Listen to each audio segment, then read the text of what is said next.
Bonjour à toutes et à tous. Merci d'être présents et présentes parmi nous. Je voudrais d'abord remercier Madame Nawel Chtoulou de m'avoir proposé de modérer cette séance.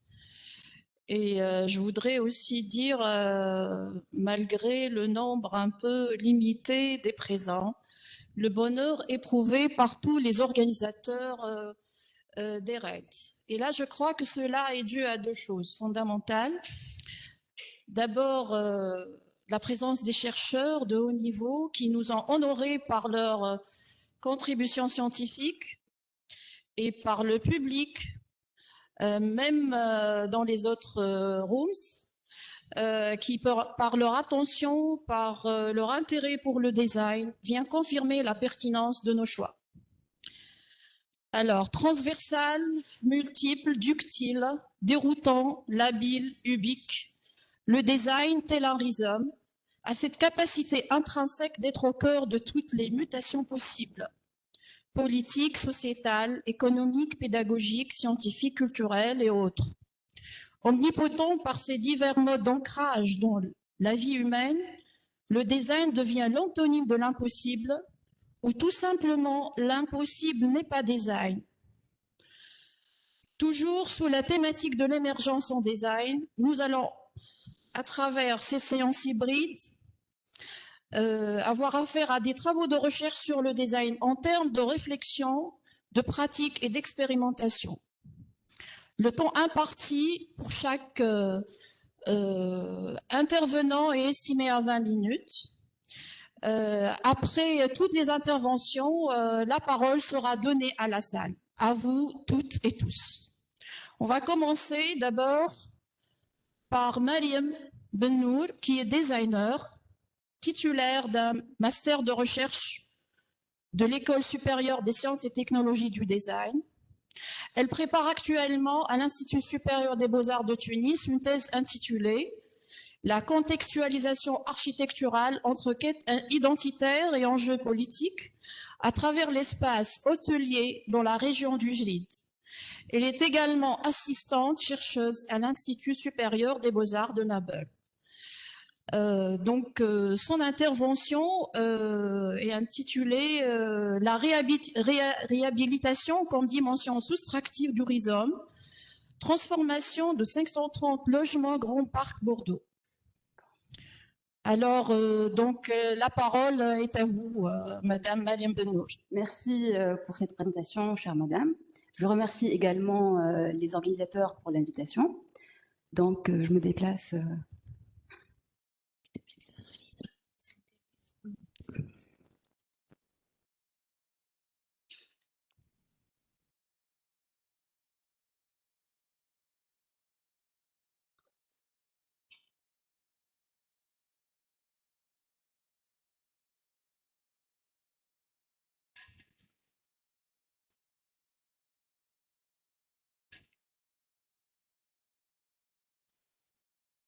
Merci beaucoup.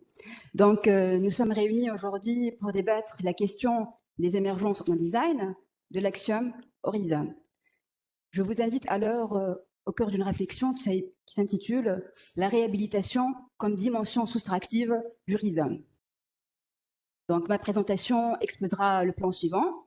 Je commencerai par présenter le cadre général de notre recherche, suivi d'une problématique, une hypothèse et un petit cadrage méthodologique.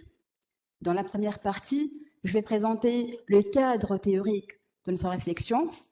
Ensuite, j'exposerai une étude de notre corpus et je terminerai par une synthèse.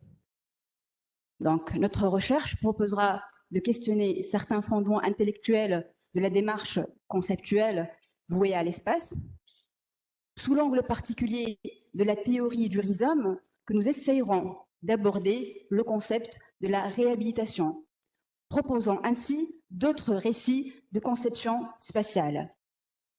Pour éclairer ce point de vue, l'étude s'appuiera sur l'analyse d'un projet de réhabilitation des logements sociaux en France. Donc, notre recherche se placera sous le chef de la question suivante. Comment se manifeste le concept du rhizome dans le domaine de la création spatiale? Notre hypothèse stipule que la réhabilitation serait génératrice de l'idée du rhizome. Donc, le cadre méthodologique de cette recherche est une approche essentiellement conceptuelle et théorique qui propose une mise en relation entre la théorie du rhizome et la réhabilitation, mettant en perspective leur imbrication et leur intersection. Pour ce faire, notre recherche s'appuiera sur le projet de transformation de 530 logements Grand Parc Bordeaux, que nous avons approché par des recherches à partir des mots-clés correspondant à notre postulat. Donc, à l'heure où les standards sont encore des étendards, le monde vit une crise qui rebat l'écart des approches et des méthodes jusqu'à interroger la finalité même de la création spatiale. Si crise et philosophie sont souvent de pair, ce phénomène résulte de leur corrélation. Toute crise manifeste en effet l'incapacité à élaborer une réponse cohérente et efficace face à une nouvelle situation. Alors, ce qui paraissait avant suffisant cesse de l'être. Cette situation appelle à un changement, et ce, en faveur d'une réflexion philosophique. Donc, pour débuter notre réflexion, il apparaît ainsi essentiel de se positionner sur quelle base, sur quelle philosophie notre recherche s'appuie. La thèse d'Edgar Morin nous semble particulièrement intéressante en temps de crise, comme c'est le cas aujourd'hui, parce qu'elle place l'objet dans un système ouvert, révélant un lien étroit avec son environnement. Le paradigme de la complexité conçoit l'objet spatial selon une vision multidimensionnelle. Il vient ainsi rompre avec le paradigme de simplification qui a été le paradigme sur lequel se sont construites toutes les théories et la conception spatiale moderne, en Occident comme dans les pays influencés par cette culture, et qui place l'objet dans un système clos, dissipant son apparente complexité, afin de révéler l'ordre simple et stable auquel il obéit. Ce paradigme conçoit l'objet spatial selon une vision unidimensionnelle, comme étant un objet isolé de son sujet, de son environnement et de son contexte. Edgar Morin affirme que nous vivons sous l'empire des principes de disjonction, dont l'ensemble constitue ce que j'appelle le paradigme de simplification. Descartes a formulé ce paradigme, maître d'Occident, en disjoignant le sujet pensant et la chose étendue. En se détachant de cette pensée, la création spatiale ébauche de plus en plus de nouvelles ouvertures sur d'autres domaines, dévoilant progressivement un réseau d'interconnexions complexes. L'objet spatial devient un espace multidimensionnel en lui-même, intégrant ainsi d'autres types de constructions. Il ne s'agit pas seulement de la construction de bâtiments, mais aussi de la structure porteuse des constructions humaines dans d'autres domaines de réalisation. En fait, le paradigme de la complexité est générateur de l'idée du rhizome. En s'inspirant de la botanique, le concept du rhizome, développé par Deleuze et Guattari, désigne une structure évoluant en permanence d'une manière horizontale. Il s'agit d'un modèle descriptif dans lequel l'organisation de ces éléments ne suit aucun ordre ni hiérarchie, où chaque unité peut en influencer une autre, et inversement. Le rhizome connecte un point quelconque avec un autre point quelconque, et chacun de ces traits ne renvoie pas nécessairement à des traits de même nature. Il met en jeu des régimes de signes très différents et même des états de non-signes. Le rhizome fait partie ainsi du domaine du non-visible. Il est un mouvement horizontal. Il n'est pas une chose, mais est entre les choses, une forme de conjonction. Dans le domaine de la création spatiale, la réhabilitation incarne les propriétés du rhizome. Elle désigne la régénération d'un environnement dégradé. Elle consiste à garder la structure d'un ancien bâtiment en y améliorant le confort intérieur et économisant l'énergie. Ce type d'intervention adopte une approche pluridisciplinaire, reliant différentes instances hétérogènes, n'ayant pas de contrôle hiérarchique les unes sur les autres, et dont le but est de générer des résultats qui ne peuvent être atteints par des entités séparées. En effet, la réhabilitation est une action dynamique de construction future en termes de conservation intégrée dans le cadre des réalités sociales, économiques et culturelles du territoire. Notre support d'étude incarne cette question.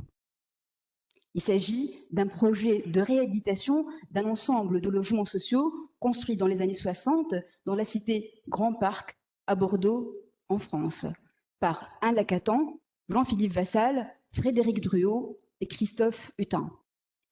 L'ensemble se compose de 3 bâtiments imposants. Ces bâtiments s'inscrivent dans le cadre des idéaux sociaux, économiques et politiques à l'époque de la reconstruction d'après-guerre en France. En réponse à la grande crise de logement, cette crise humaine a exigé alors une action politique urgente qui s'est traduite par une production massive des logements sociaux. Toutefois, la qualité de ces habitations n'a jamais été vraiment satisfaisante, étant donné qu'elles ont été conçues comme une solution temporaire en attendant l'accession à la propriété ou la location d'une habitation de meilleure qualité. Or, réellement, la durée d'occupation de ces habitations se prolonge sur une durée moyenne d'une dizaine d'années. La situation de ces habitations s'est dégradée davantage au fur et à mesure des années. Alain Lacatan affirme que les ensembles souffrent davantage d'erreurs urbanistiques que de leurs partis pris sociaux ou esthétiques. En effet, les logements avaient des qualités intrinsèques, notamment en termes d'organisation de l'espace. Face à ce constat, les acteurs politiques ont décidé de réagir et lancer un plan d'action pour des solutions à la fois sociales, économiques et plus respectueuses de l'environnement, ayant comme objectif prioritaire l'amélioration des conditions de vie de ses habitants, ainsi que l'amélioration de la qualité du territoire physique.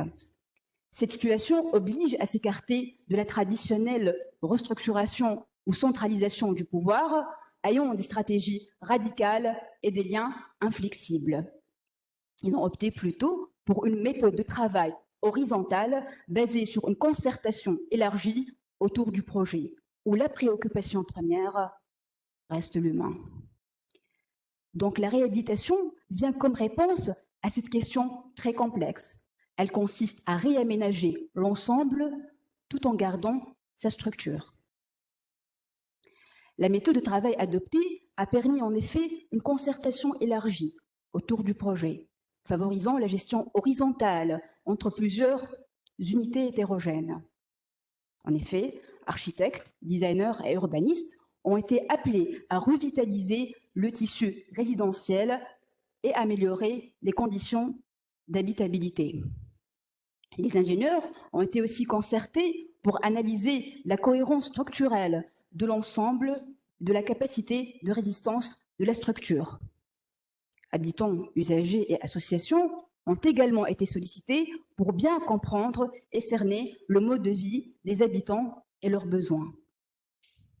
Et enfin, les bailleurs, mais aussi les acteurs économiques et les porteurs de projets ont été associés à la réflexion. Cette stratégie a permis une diminution des coûts d'intervention de façon à ne pas augmenter ensuite les loyers, étant donné qu'il s'agit des habitations à loyer modéré, bénéficiant d'un financement public partiel. D'autant plus, les occupants n'ont pas eu besoin de quitter leur logement pendant les travaux. Donc, dans une perspective sociale, économique et environnementale, le projet s'appuie sur ce choix de conserver au maximum le bâtiment existant, en y ajoutant simplement des extensions de jardins d'hiver qui se poursuivent par des balcons. Les extensions sont constituées de modules préfabriqués en béton. En plus d'agrandir l'espace, les extensions relient les sous-espaces au jardin d'hiver, en créant un espace transitoire semi-extérieur. Par-delà son aspect esthétique, celui-ci améliore les performances énergétique de l'espace. Donc les petites fenêtres existantes sont remplacées par des grandes portes coulissantes vitrées donnant sur les jardins d'hiver. Ils ont en effet agrandi les fenêtres horizontalement pour ouvrir davantage sur l'extérieur. Celles-ci laissent entrer généreusement la lumière. Elles viennent encadrer le paysage à l'extérieur tout en donnant une impression de profondeur. Cette ouverture vient améliorer sensiblement et physiquement l'usage intérieur de l'espace en offrant plus de liberté de déplacement ou d'aménagement. Elle apporte à la fois un confort lumineux, visuel et fonctionnel, ce qui permet à l'occupant de profiter de plus d'espace, de lumière naturelle et de mobilité. En jouant donc sur la perméabilité des limites entre l'urbain, le bâtiment et l'intérieur, les concepteurs ont créé des transitions spatiales à travers les extensions.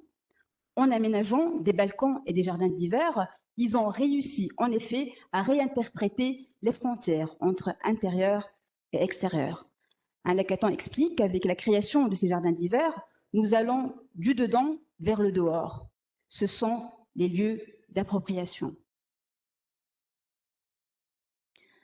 Dans cette optique, Férisome consiste à une mise en commun des moyens qui répondent d'abord à une logique sociale, économique et environnementale. Certes, le rhizome constitue une méthode de multiplication, mais ici, il s'agit d'un rhizome qui se multiplie par soustraction. Celle-ci constitue aussi un mode de multiplication, mais qui fonctionne autrement. Produire plus et ensemble, mais avec moins de ressources possibles, en accroissant l'efficience dans l'utilisation des ressources à disposition, plutôt qu'en augmentant la consommation et l'exploitation abondante de plus en plus de moyens. Le multiple, il faut le faire non pas en ajoutant toujours une dimension supérieure, mais au contraire, le plus simplement, à force de sobriété, au niveau des dimensions dont on dispose, toujours n-1. Un tel système pourrait être nommé rhizome. Donc le principe de la multiplicité se comprend aussi comme l'optimisation des ressources, et ce, en discernant l'essentiel du superflu, tout en déployant le minimum de ressources et de temps. Une solution à la fois simple, efficace et rentable.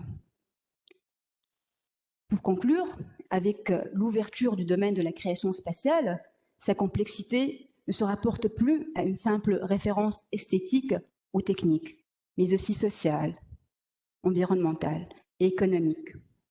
La réhabilitation génère l'idée de rhizome à travers l'ensemble d'interactions et de connexions entre les différentes instances hétérogènes qui participent.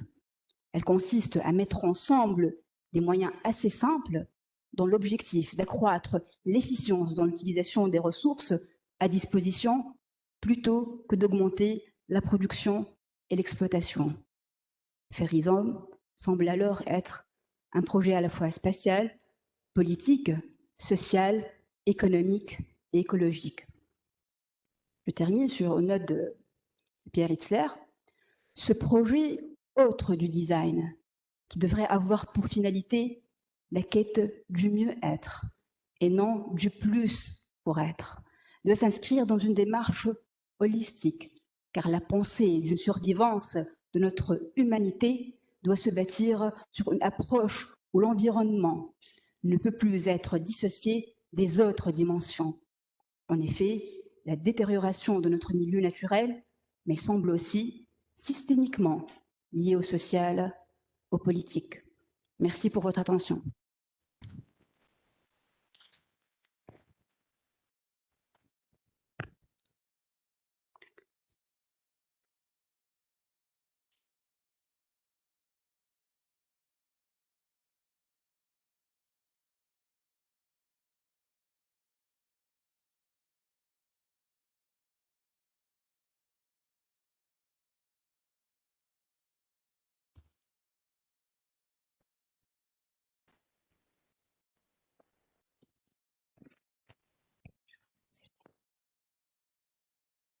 Merci Mariam de nous avoir fait part de votre réflexion sur le rhizome et le design, surtout au niveau de la conception spatiale et la réhabilitation. Maintenant, on passe à Madame Jihen Chiha, qui est designer espace de formation, docteur en sciences et technologies du design. Elle est maître assistante à l'ESTED. Ses préoccupations de recherche portent sur le rôle imminent du design en tant que levier pour une innovation sociale. Elle va nous présenter sa réflexion sur, bien sûr, le design. Il est toujours sous le thème de l'émergence en design, intitulé comme suit « Recherche-action de la méthode à l'expérience ou comment la réflexion peut émerger de l'instantanéité ».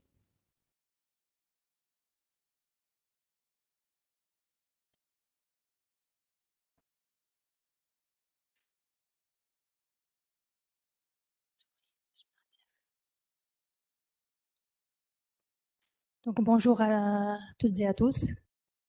La présentation, la communication porte aujourd'hui sur la recherche-action. Ce travail a été élaboré par moi-même, Jihen Chiha, Madame Marim Khadar et Madame Emna Moussa. Donc, c'est un travail qui a été co-conçu. Mes collègues animent le workshop en parallèle. C'est pour ça que je porte la responsabilité de la communication aujourd'hui.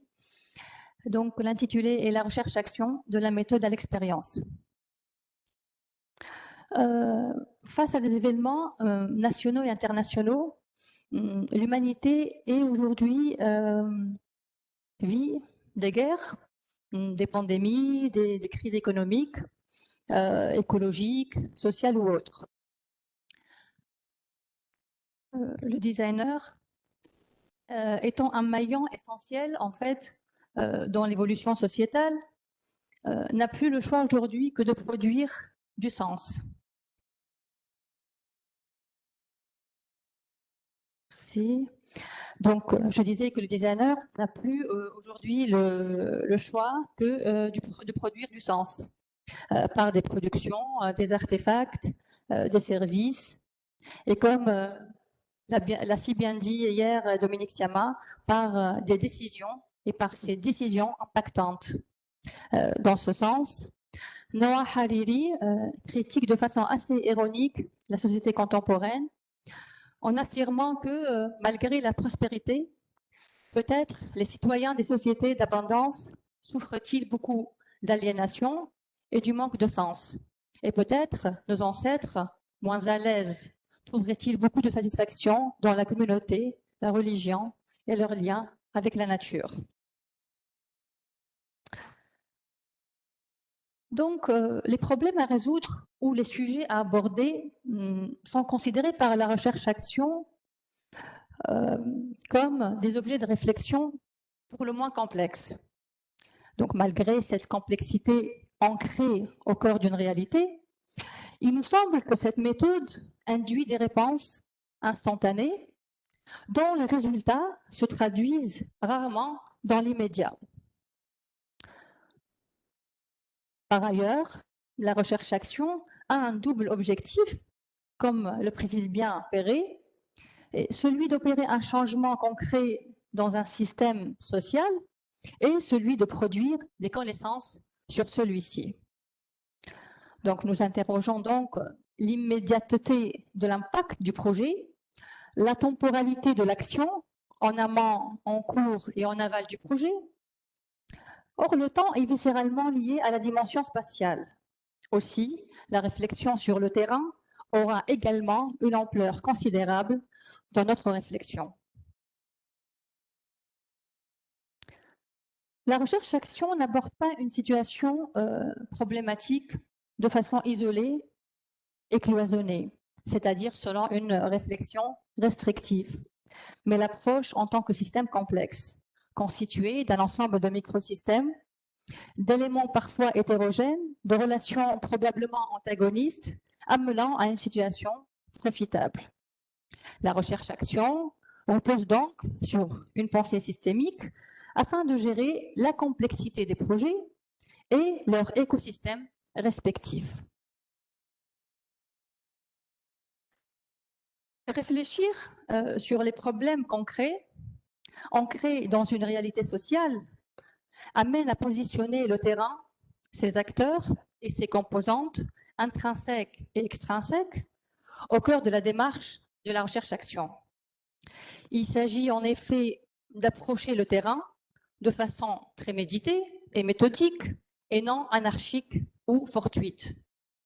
Questionner, re-questionner, titiller, provoquer seraient les maîtres mots d'une méthode dite active, dynamique et malléable.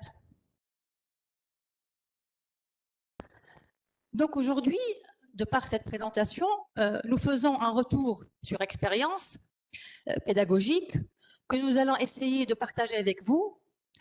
Il s'agit de l'expérience de la mise en pratique de la recherche-action à travers le projet Inscription en relation, initié par le collectif Rudy et Vera Bord à Paris en 2000. Projet que nous avons adopté dans notre atelier de méthodologie de projet en première année master professionnel dans une approche de design global incluant 3 spécialités, à savoir images, produits et espace. En passant, je salue tous les enseignants qui ont contribué ce semestre-là, dont Madame Aïcha Kamoun, à la réussite de ce projet, de ces projets.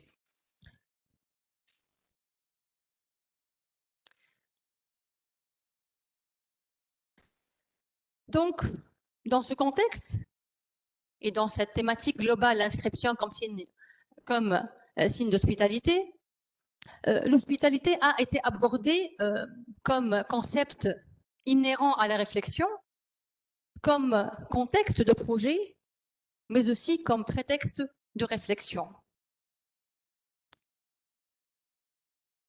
Pour ce faire, notre choix a été porté sur l'avenue Bourguiba, une avenue emblématique de la capitale de Tunis, de par son histoire, son urbanisme, ses événements et la dynamique sociétale qui s'y trouve.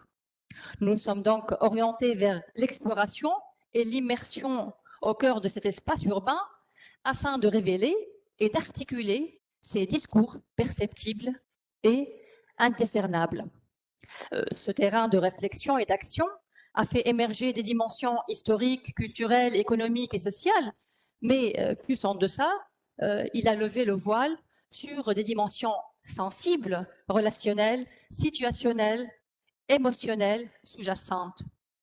Donc, en tant que terrain d'étude et d'enquête, cet espace urbain devient un agent activateur de par la richesse des interactions et les interconnexions qui s'y trouvent.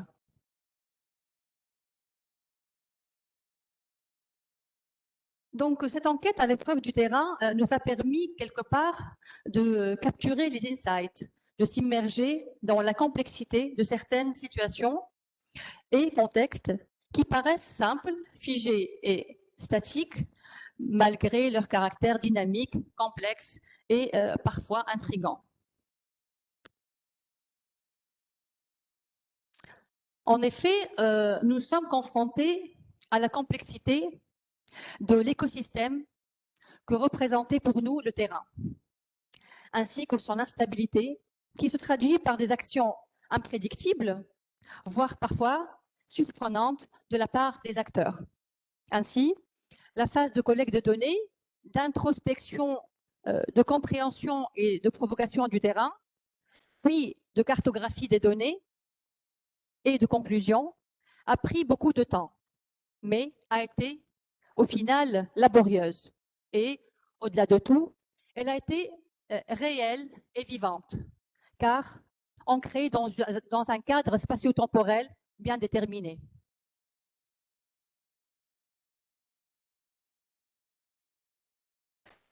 La transposition des données en cartographie nous a permis de mettre le doigt sur des pratiques sociales, des registres comportementaux, des scénarios d'usage, des relations interpersonnelles, des langages pluriels, ainsi que des relations spatio-temporelles avec l'environnement immédiat, l'environnement urbain. Cette phase introspective du travail a mis le doigt sur l'importance de la temporalité de l'action, ainsi que l'instantanéité des comportements et interactions des acteurs, passants, chalands, citoyens et touristes avec la venue, ce qui a donné au final plusieurs lectures et interprétations du terrain. En effet, l'hospitalité, qui était finalement le concept phare de notre travail, a été exprimée de façon multiple et de manière différente au sein d'une urbanité rurale et qui a permis par la suite de transcrire et parfois d'inscrire plusieurs formes d'hospitalité.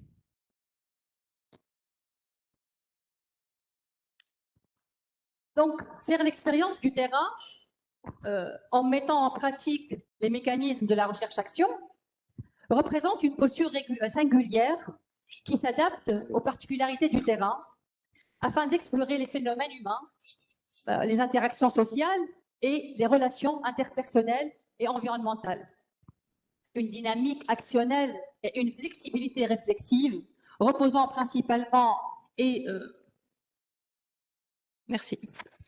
respectivement sur une itération entre le contexte pratique, théorique, la génération d'idées, le retour sur terrain, les prototypages et les simulations, etc.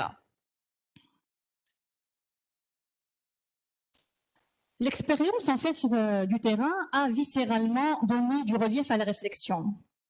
En effet, à mesure que l'on s'imprégnait du terrain, la réflexion s'amplifiait. Le terrain d'action est devenu multiforme. On parle d'un terrain d'expression, un terrain de relation, un terrain d'inscription et de transcription, un terrain d'expérimentation et un terrain d'expérience. Et la réflexion est devenue multiple.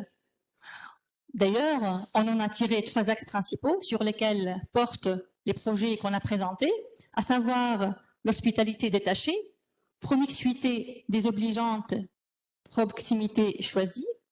Le deuxième axe, hospitalité et coexistence. Et le troisième axe de réflexion, hospitalité intersubjective. Donc, par rapport à cette boucle rétrospective qui relie la réflexion au terrain, l'hospitalité qui a été appréhendée dès le départ comme concept singulier est devenue un concept pluriel.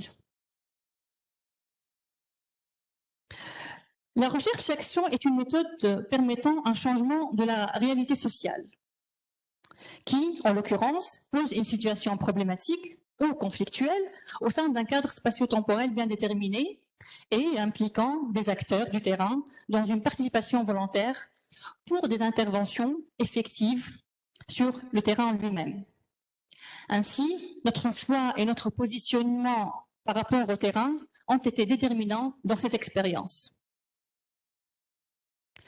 Or, le terrain, considéré comme un système exploitable, explorable et complexe, est constitué de microsystèmes qui, à leur tour, génèrent des micro-changements suite à des transformations et une transformation continue, rapide et parfois indécelable d'un écosystème social donné. Ces micro-changements impactent l'individu et sa manière d'être et d'exister. Mais il nous paraît difficile de découper la réalité du terrain en unités pertinentes, au moment où on change certains éléments ou on ignore d'autres. Car il s'avère que les microsystèmes, en fait, ainsi que les micro-changements qui s'y opèrent, sont interconnectés et en corrélation, et ce, à des degrés, des niveaux et des temporalités différentes. En effet, il nous est impossible de porter une réflexion sur les terrains, sur la dimension spatiale du projet, sans la mettre en relation avec la dimension temporelle. En effet, faire l'expérience du terrain, c'est aussi faire l'expérience du temps.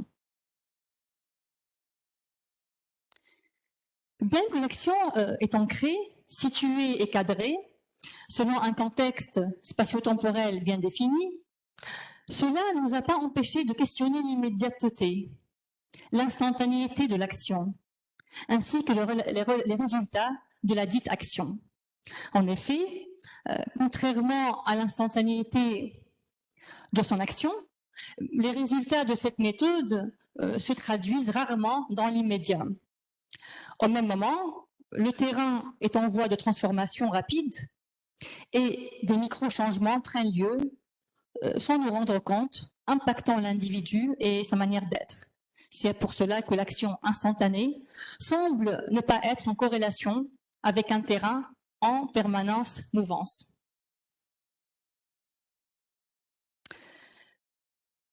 Au final, nous pouvons dire que le design, de par ses méthodes, ses process et ses modalités, œuvre pour l'humanité, pour le collectif, pour un bien-être commun. La méthode, finalement, s'éclipse face aux aspirations humaines. On assiste donc à l'émergence de dimensions beaucoup plus imperceptibles et intangibles, des relations, des interactions, des interconnexions humaines formant un rhizome. Nous faisons revenir à l'essentiel, celui d'un design porteur d'un projet commun, d'un projet humain. Et comme le dit Hariri, avec lequel nous avons débuté notre communication, l'étape suivante de l'histoire comportera des transformations technologiques et organisationnelles, mais aussi des transformations essentielles de la conscience et de l'identité humaine. Et ces transformations pourraient être fondamentales au point de remettre en question le mot même d'humain. Alors, espérons que le designer contribuera de façon effective à cette transformation essentielle de l'histoire de l'Homo sapiens que nous sommes. Merci.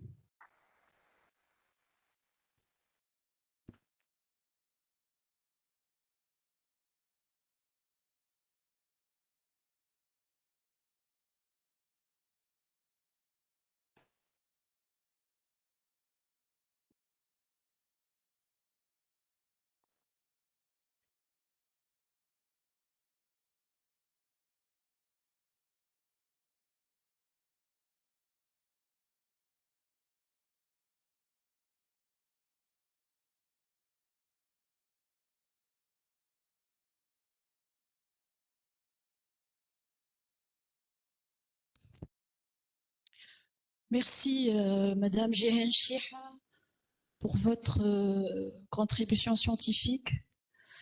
Et on passe maintenant à d'autres intervenants, mais ça sera à distance.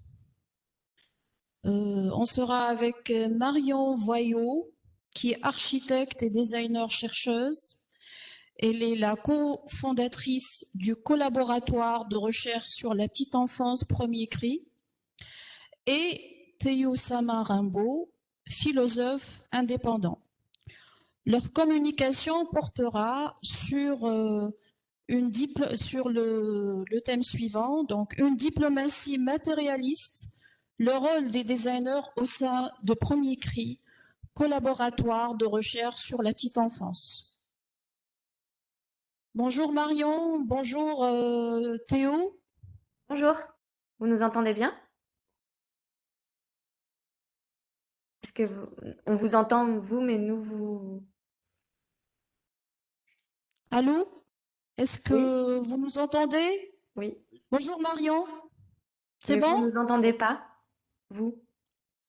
Mais maintenant c'est bon, ça marche. Ah, ok, super. Génial. Merci d'être avec nous.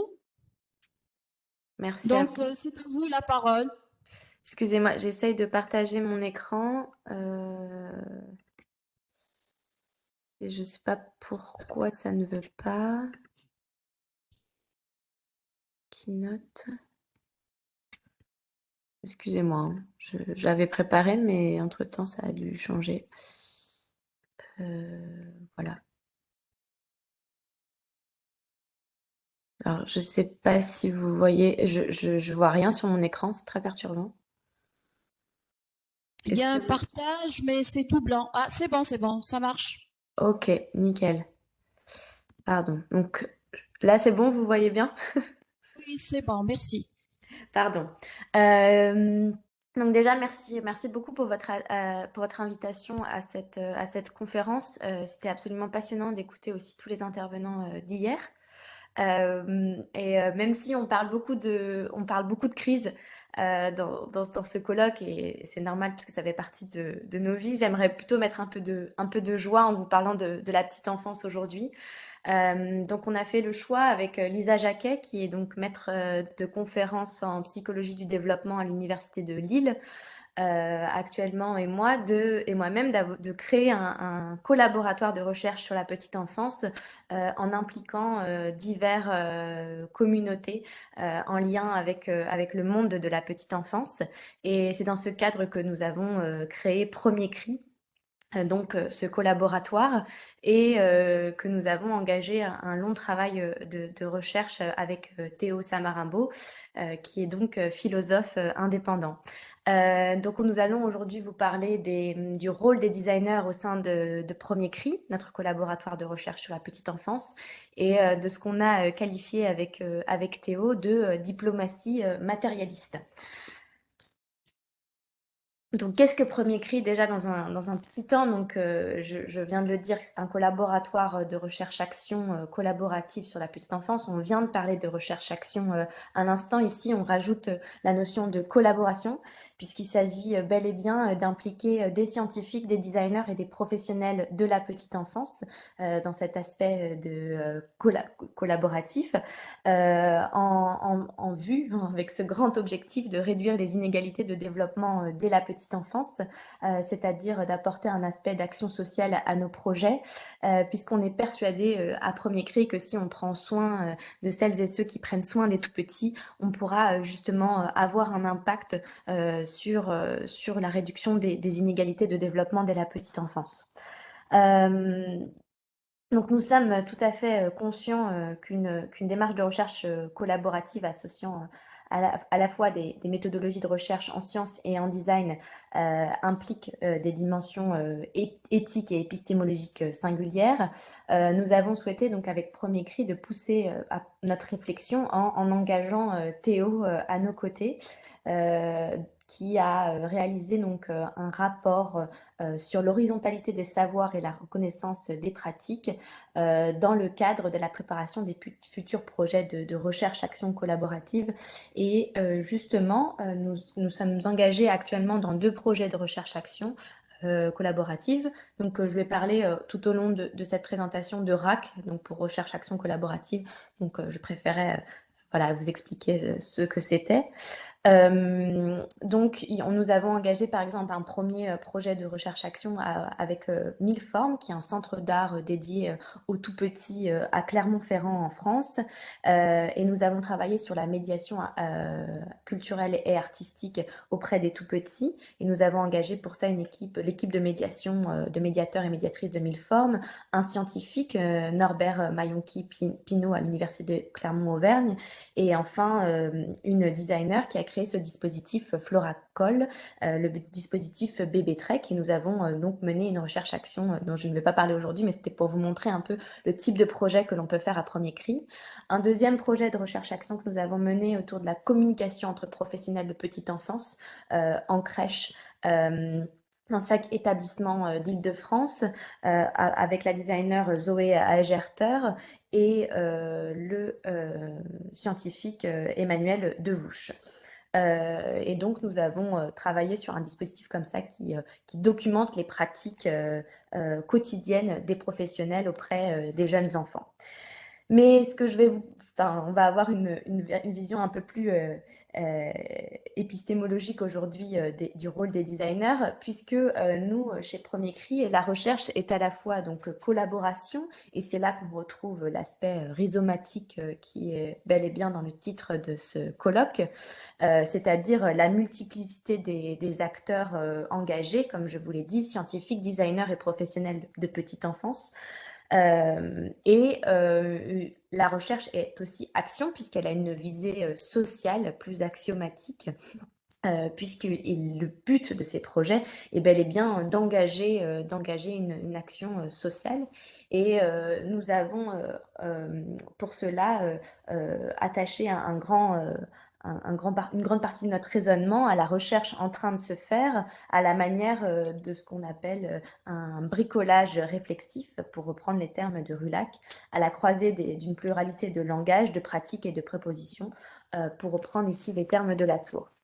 Donc, par sa forme à la fois collaborative comme par ses finalités sociales, voilà, nous souhaitons à la fois porter une attention sur l'égalité entre tous les co-chercheurs au sein de Premier Cri, et la singularité inaliénable de l'apport de chacun et chacune, puisque si on travaille ensemble, c'est aussi pour que chacun puisse aussi trouver sa place et s'exprimer librement pour aller vers ce qu'on pourrait qualifier d'égale singularité. Et je vais maintenant laisser la place à Théo pour introduire notre problématique.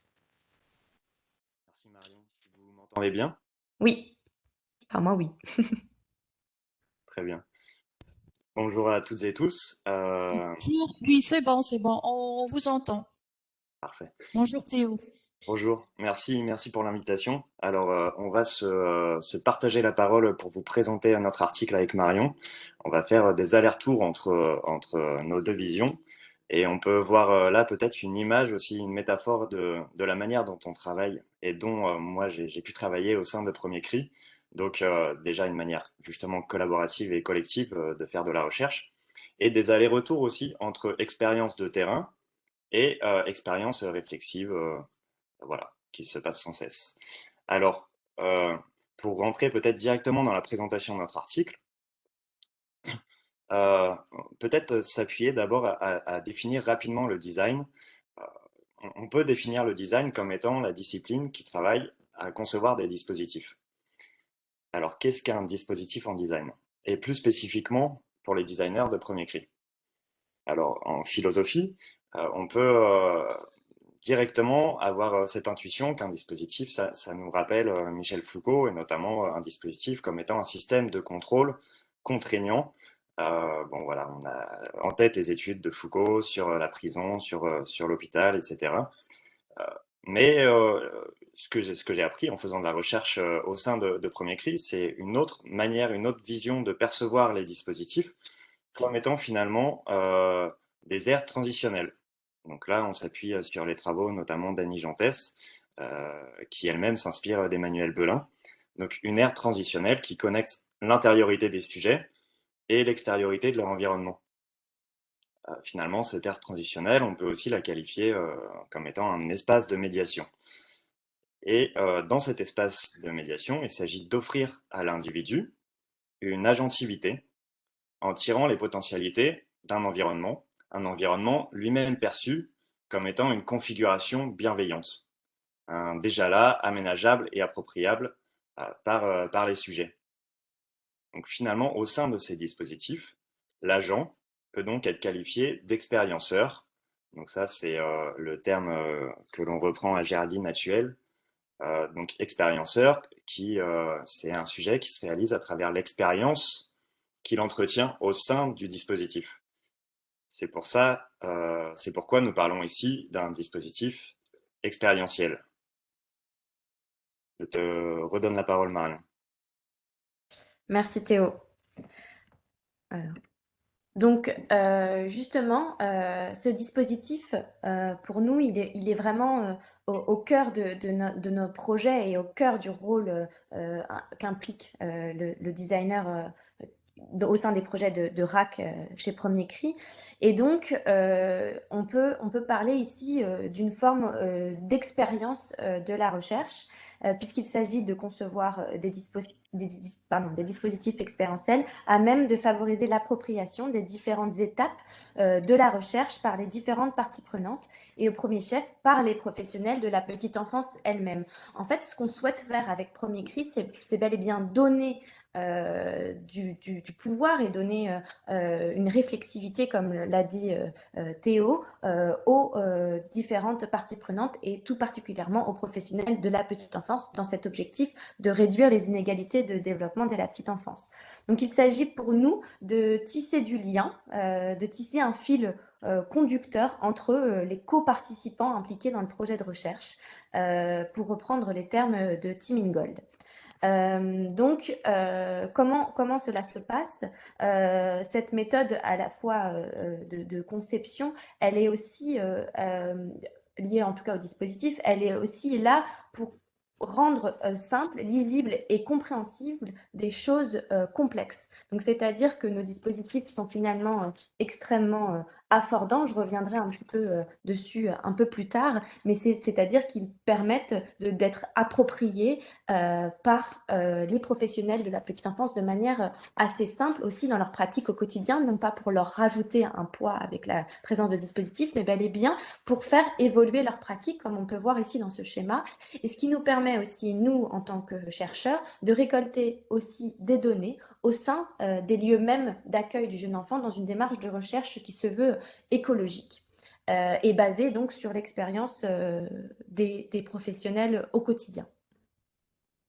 Je te redonne la parole, Théo. Merci. Alors oui, du coup, en effet, le designer, au sein de ce dispositif, a pour tâche d'interroger l'environnement de recherche de manière continue. C'est-à-dire tout au long du processus de recherche. Voilà, les processus de recherche à premier cri durent pour la plupart du temps environ 1 an, et de manière également dynamique et expérimentale, c'est-à-dire en faisant des allers-retours entre l'action, le terrain et la réflexion, ainsi qu'en faisant preuve pour le designer d'autocritique et de capacité de rebond, notamment face aux réactions dégagées par les expérienceurs, c'est-à-dire en l'occurrence les professionnels de petite enfance et les scientifiques et les designers eux-mêmes. Donc l'objet de réflexion principal des designers finalement sera les réactions sensorielles impliquées par le cadre expérimental, le milieu de recherche. Et au vu de la diversité des pratiques et des intérêts des parties prenantes, donc ici nous avons les professionnels de petite enfance, les designers et les scientifiques, cette fameuse triangulation, nous pouvons nous attendre à une grande multiplicité de réactions, qui peut impliquer elle-même des conflictualités. Donc pour la tour, par exemple, le design est peut-être chargé de représenter les contradictions et les conflits surgissant d'un milieu. Donc à premier cri, finalement, les designers ont un rôle qui peut se rapprocher d'une forme de diplomatie. Les designers peuvent prendre en charge les agencements opérés. Alors pour citer Anne-Lise Renon, la diplomatie du designer consiste en sa capacité à faire de la politique, de la controverse et de la médiation, par sa pratique, les agencements qu'elle opère. Finalement, la diplomatie est bien une affaire technique pour le designer. Elle s'effectue au cœur de la matérialité, mais selon une conception extensive de ce qu'est la matière, à la manière d'une composition de force. Elle s'incarne en un dispositif. Je te laisse la parole, Marion. Et oui, justement, c'est bel et bien d'incarnation qu'on parle ici lorsqu'on parle de dispositif, puisqu'il s'agit de faire prendre corps à une idée, à une problématique, à des réflexions qui ont, qui ont été immergées à partir du terrain et qui sont issues de la collaboration entre les co-chercheurs. À cet effet, en fait, le matériau, soit la matière que l'on va travailler, elle est essentielle, comme nous l'indique Barbara Sasniewski, puisqu'elle s'inspire elle-même de l'anthropologue Tim Ingold, puisqu'il s'agit de passer du rapport entre forme et matière, entre rapport de force et matériaux. Et il ne s'agit pas d'imposer son design au monde, mais simplement d'intervenir dans les processus déjà en cours. C'est exactement ce qu'on disait dans la slide précédente, c'est-à-dire cette idée que le dispositif est bel et bien émergent du terrain. Finalement, en fait, la spécificité des designers et ce qui caractérise le mieux leurs gestes est peut-être l'exploration de la richesse de la matière afin d'en tirer les potentialités et d'améliorer l'expérience des personnes dans un milieu. C'est pour ça qu'on parlait de dispositifs expérientiels.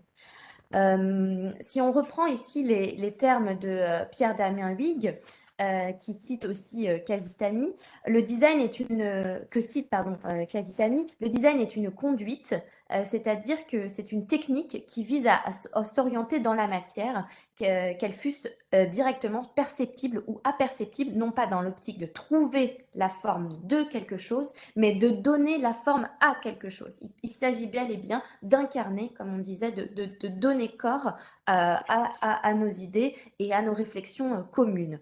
Et cette matière, en fait, elle n'est pas neutre, elle est pleine de potentialités. C'est pour ça que je vous parlais précédemment d'affordance, pour reprendre les termes de Gibson puis de Norman. Elle est ce qu'on peut dire gisement, pour reprendre ici les termes d'Anne-Lise Relon, qui parle elle-même du designer diplomate, qui travaille justement sur ce gisement et s'oppose donc ainsi au dualisme cartésien, puisque la matière se mêle, s'entremêle, à tel point que le corps et la réflexion n'existent plus l'un sans l'autre. La double fonction finalement du design exposée ici est celle de simplicité et de réflexivité.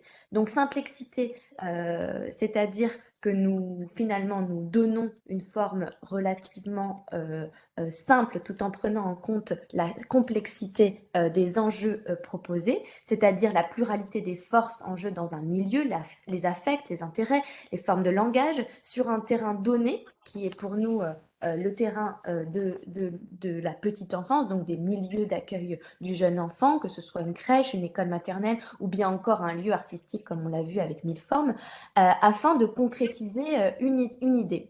Finalement, en fait, ce qu'on pourrait qualifier de diplomatie matérialiste, c'est cette tangibilité qu'on donne au lien entre la matérialité et l'affectivité afin d'améliorer l'expérience à vivre des usagers. Et ici, nos professionnels de la petite enfance. Je continue ici vers la vision dessin du design, c'est-à-dire que le savoir des designers, c'est un savoir technique qui consiste en une série finalement d'allers-retours entre l'action et la réflexion, entre la simplicité et la réflexivité, comme on l'a vu juste avant, et entre l'acte de création et la projection de ces effets concrets.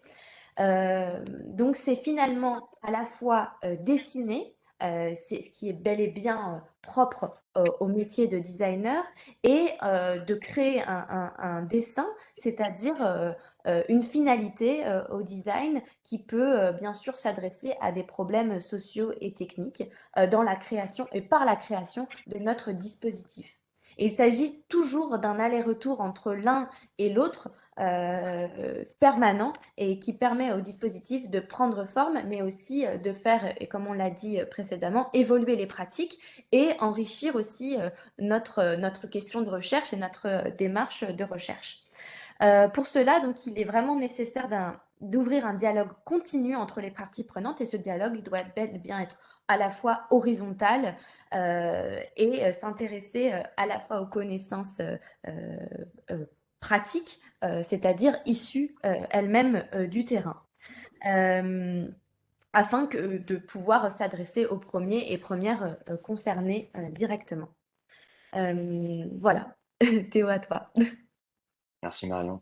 Alors oui, de fait, dans une recherche-action collaborative, la visée sociale est dégagée vraiment de toutes les parties, à partir des points de vue de toutes les parties prenantes, qui sont en fait les premiers concernés par les enjeux sociaux et par la finalité du design et du dispositif qui va être mis en place. Donc pour ça, il est important d'avoir une meilleure prise en compte des parties prenantes. Et cette meilleure prise en compte nécessite aussi d'élargir notre conception des subjectivités et de ce que sont les subjectivités, pour au moins deux raisons. La première raison, peut-être, c'est que le milieu est complexe. Le milieu, on peut le considérer de manière écologique, à la manière d'un écosystème, un territoire dynamique, rassemblant à la fois des humains, mais aussi des non-humains, Donc là, on retrouve l'inspiration latourienne de notre recherche. Donc cette conception du milieu implique finalement pour le design qu'on le conçoive à la manière d'un design des milieux de vie. Donc voilà, concept développé notamment par Ludovic Duhem. Et la deuxième raison pour laquelle notre conception des subjectivités doit être élargie pour le design au sein des recherches-actions collaboratives de premier cri, c'est que le sujet est complexe. Donc le milieu est complexe, mais le sujet également est complexe. Et ça, on peut s'inspirer ici des conceptions de notamment Gilbert Simondon, pour lequel l'individu n'est jamais clos et fini, mais il est toujours pris dans un processus d'individuation. Soit il est toujours en connexion avec d'autres choses que lui-même, c'est-à-dire des relations transindividuelles entre les individus, entre les choses qui composent un milieu, et pré-individuelles, c'est-à-dire à la fois des relations dans l'espace et dans le temps. Donc, afin de mieux comprendre cette complexité, il y a pour le design une nécessité de sans cesse se renouveler et de sans cesse se reconnecter à la complexité mouvante du monde qui l'entoure. Et donc là, on peut s'inspirer notamment de conceptions alternatives du design ou de conception critique du design. Je pense notamment aux travaux d'Arturo Escobar qui propose de redesigner le réel. Il pense un design notamment partant de présupposés ontologiques décolonisés et écologisés. Je pense également à Fabrice Bourles qui, lui, se soucie particulièrement des assignations de genre que proposent les objets designés, notamment à travers une conception critique qu'il appelle le queer design. Donc on peut s'inspirer justement de la pluralité de ces approches un petit peu critiques pour élargir notre conception de ce qu'est le sujet dans un environnement. Donc finalement, le souci d'un design inclusif et social, c'est à la fois que l'expérience soit agréable pour l'expérienceur, certes, mais aussi que l'expérience puisse être, in fine, réparatrice et libératoire. Donc là, on reprend la conception de Juan Dautrey. On retrouve ici justement la visée sociale dégagée au sein des recherches-actions collaboratives de premier cri. Alors, en deux mots, pour conclure sur cette présentation, on peut reprendre un petit peu la problématique première qu'on se donnait, c'est-à-dire à savoir de quelle manière le design dans les recherches-actions collaboratives s'inscrit-il dans un travail compris entre axiomatique d'une part et rhizomatique de l'autre. De fait, il est important de concevoir le dispositif du designer à la manière d'un cristal. Alors là, on reprend encore un concept développé par Gilbert Simondon. Un cristal, finalement, c'est une création capable de s'incarner, de fait, en répondant à une visée non aliénante, une axiomatique non aliénante. Pour que cette visée soit non aliénante, elle doit être dégagée à partir de la réflexivité que le designer exerce dans la complexité de son milieu. Donc un milieu qui est composite et caractérisé par l'égale singularité de chaque partie prenante. Pour premier cri, c'est-à-dire des scientifiques, des professionnels de petite enfance et des designers. Et en fait, cette approche se fait selon une conception rhizomatique du monde. C'est-à-dire, donc voilà, on en parlait tout à l'heure, l'égale singularité de chaque partie prenante. Donc finalement, Gilles Deleuze, dans Qu'est-ce que la philosophie en 91, disait du design qu'il était un désastre absolu. Il était très critique du design parce qu'il le percevait comme un sous-genre du marketing. Mais il me semble qu'il ne voyait pas justement les capacités réflexives et d'autocritique du design. Le design, c'est pas simplement une forme de design industriel. Le design a su se reconstruire et dans la démarche même des designers, il y a cette capacité de réflexivité qui est très forte et donc du coup, pour envisager un design finalement utile pour le monde réel. Là, c'est la conception défendue notamment par Papanek en 71. Donc un design utile pour le monde réel en ce qu'il répondrait à des besoins réels. Voilà finalement ce qui caractérise l'approche développée par les designers au sein des recherches-actions collaboratives de premier cri. Je vous remercie. Merci Théo. Et je rajoute que le rapport que nous avons écrit sur l'horizontalité des savoirs et la reconnaissance des pratiques est disponible sur notre site de Premier Cri. Et nous sommes toujours preneurs et preneuses d'avoir aussi vos retours, vos réflexions. Car s'il s'adresse aujourd'hui aux professionnels de la petite enfance, nous sommes persuadés que tous les métiers du care notamment et du soin peuvent être intéressés par ce type d'approche et par ce type de réflexion. Merci beaucoup.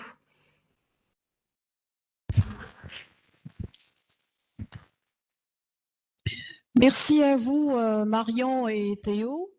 Et maintenant, on passe à une autre communication qui sera présentée par Anne-Cécile Lenoël, qui est docteur en design, enseignante designer.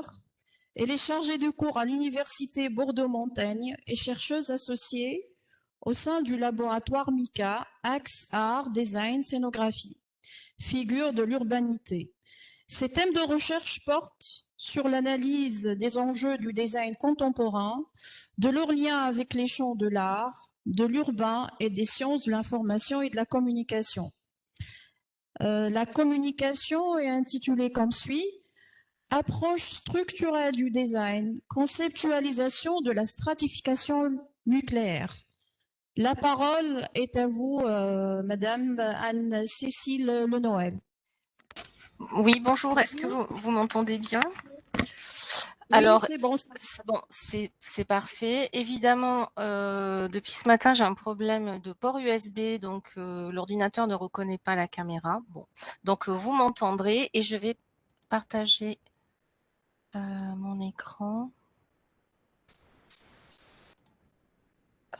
Est-ce que c'est bon? Oui, c'est bon. Non, on ne voit pas l'écran. Il n'y a pas encore de partage. Ah, attendez.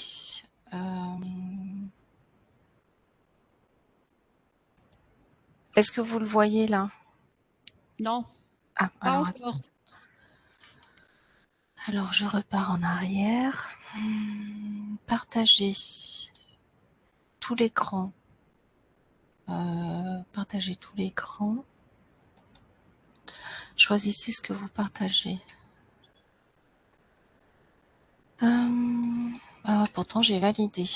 Alors, attendez, je recommence. Nous pouvons vérifier que vous avez l'autorisation de partager du contenu. Ah bon, il me demande une autorisation et je ne comprends pas pourquoi. Ah, ça y est, attendez, j'ai résolu le problème. Normalement, ça devrait marcher. Est-ce que c'est bon? Ça devrait arriver. C'est bon. Oui, oui, c'est bon. C'est bon? Voilà. Oui. Merci. Très bien. Bon, voilà, c'est les petits décalages. Donc cette contribution, donc c'est une conceptualisation qui peut avoir certains aspects. Je vais essayer de pas vous perdre en route parce que c'est une dimension qui est un petit peu artificielle, je dirais. Voilà.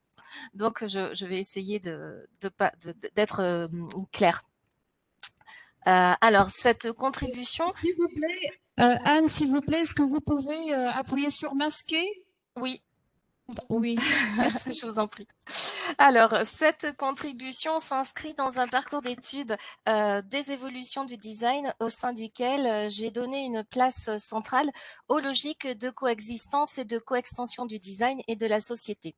Le design semble posséder, comme le rhizome, une vitalité de création relatée par de nombreux observateurs. Tout est design selon Leboeuf, il est partout chez Greff ou encore comme vaporisé chez Michaud. Cependant, cette dynamique est difficile à circonscrire et ce constat m'a incité à approfondir l'examen des natures et propriétés du design, puis à mettre en exergue une logique comme principe de cohérence qui justifierait les conditions d'existence du design, ses possibilités et ses devenirs.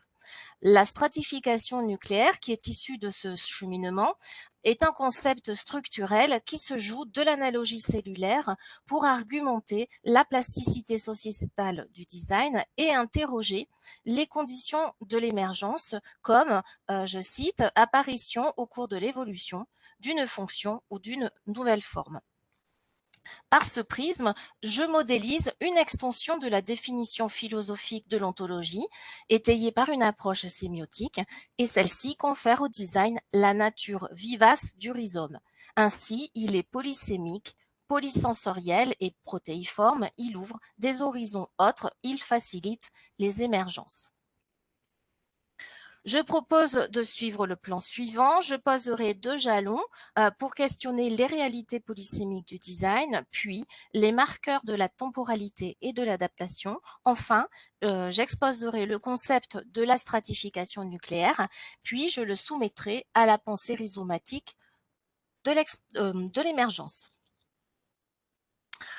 La généalogie de la modélisation de la stratification nucléaire du design trouve ses origines dans le projet de construction d'un état des lieux du design contemporain, et mes premiers examens m'ont très rapidement confronté à la coexistence de réalités sociotechniques plurielles d'un design totalement corrélé à la projection de l'homme dans la technique.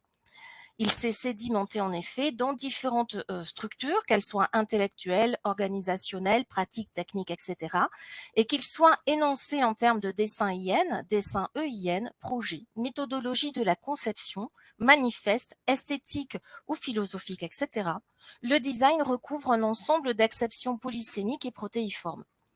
Notre époque semble devoir composer avec une puissante dynamique expansive du design qui gagne aujourd'hui les champs d'activité de toutes les pratiques créatives liées à la production de nos environnements artificiels, que ce soit l'espace, l'objet, l'image, la communication, le service, l'interface, l'organisation, etc. Nous assistons à un changement d'échelle de ces topologies. On peut alors questionner les lieux, les champs, voire les territoires du design. Ces régimes de son conception se sont tellement élargis que nous nous heurtons à des problématiques taxinomiques et identitaires, et celles-ci ont freiné ma tentative de synthèse de tous les éléments qui se produisent alors, ou qui se produisaient, sous les auspices de ce qu'on appelle le design, ou mieux encore, dans le cadre du métier qui consiste à faire du design selon Erlof. Depuis la fin des années 60, de nombreuses questions sont en effet restées sans vraiment de réelles réponses univoques. On s'enquiert régulièrement, mais qu'est-ce que le design? Comment le qualifier? Les points d'incise varient. Le design est une affaire de mots, il peut être une affaire de culture. Ou bien finalement, on se demande à quoi tient le design, de quoi serait-il le nom, de quoi est-il question dans le design? La confrontation de ces différents nœuds théoriques et historiques a eu pour incidence majeure de concentrer mon intérêt sur la nature dite diverse, ou que j'ai évaluée comme diverse, sur l'essence même d'un design qui serait tout à la fois un métier, une attitude, une activité, une discipline, voire une science, mais également savoir, savoir-faire, savoir-être et savoir-faire faire.